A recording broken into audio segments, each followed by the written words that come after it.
Ang binibit ng bata na silang binangga. Alright guys, pupunta tayo sa pating Balele Central at titingnan natin yung nagkabanggaan na sasakyan.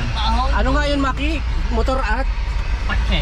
Motor at kotse. Pero hindi natin pakikita due to privacy. Wala nang bata, wala nang tao. Wala nang tao. Pero titingnan natin yung area kung saan nangyari yung banggaan. Okay? Diyan lang kayo. Inalis na. Alright guys, dito na tayo sa Wala na, inalis na ko yun. area kung saan Papasok ko na lang sa iyo. nangyari ang aksidente. Ayaw, At wala ba? nandito pa raw, pero hindi natin pakikita kung ano yung tunay na pangyayari kasi may mga privacy tayo sinusunod. Hindi pa pala inaalis. So narito, dito nagkabanggaan sa area na ito. Yan, tayo Yan, dito. Pero hindi natin pakita, no? At kasalukay narito ang ating mga barangay tanod. And hindi natin yan, dito lang tayo malayo. Hindi natin pwedeng mapuntahan ng malapit yung area sapagkat may privacy commission tayo. So ito yung sentro ng lugar kung saan nangyari yung aksidente.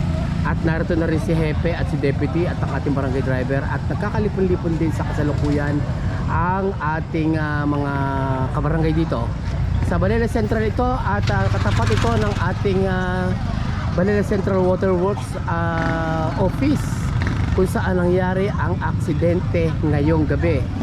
At syempre pa hindi natin ipapakita yung plate number noong sasakyan due to privacy commission din. At syempre may kailangan tayong protektahan sa mga pangyayaring ito. At inire-report lang natin na dito sa Balele ay pag nagkakaroon ng aksidente ganito ay hindi natin inire-report ng ganito at kinukuha ng video dahil nga medyo ay delikado.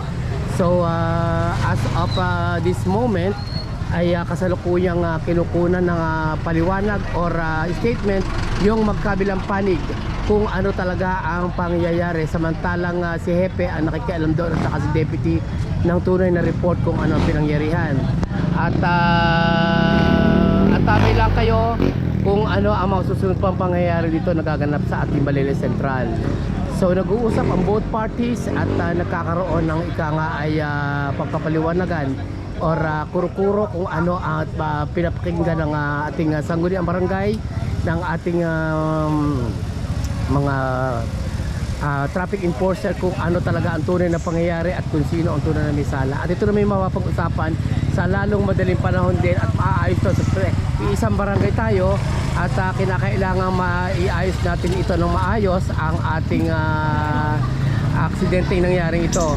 So hindi natin po pwedeng i-focus yung mga object at yung mga taong concerned sa pangyayaring ito due to privacy commission na rin. At ibinibigay lang alam namin sa inyo na ito ay hindi naman masyadong mahigpit ang pangyayari. At huwag kayo mag-aalala at least ay nire-report lang natin bilang barangay information officer kung talagang ano ang mga pangyayari na gaganap dito sa ating barangay as of today sa nangyari nga. So nagkakaayos na at pinag-uusapan na ang mga or kung ano man pagkakasunduan ng both parties. So yan lamang ating report po this evening mga kabarangay, and see you on my next vlog again.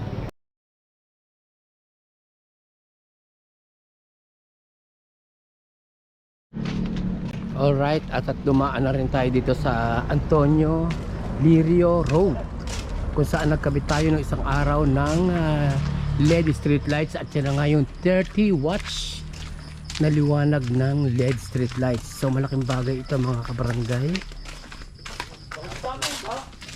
yung salubong ng ilaw ng liwanag. Malaking bagay. Kasama natin si Kapitan, si Consel Poli. Binisita natin yung liwanag ng daan, no? Yan, oh. Liwanag, oh.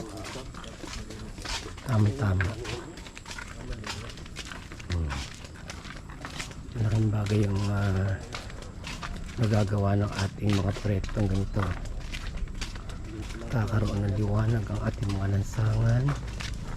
So dito sa bandang ito medyo madilim lang kasi nga wala namang bahayan dito. Doon sa may bahayan na yon, yan, doon malimit ang poste ng ilaw.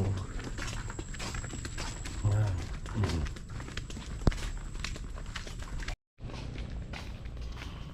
Malaking bagay, no? Mga kabarangay, kitang-kita nyo naman yung liwanag ng ilaw, no? 30 watts yan. Yan. Hindi, hanggang ano yan eh.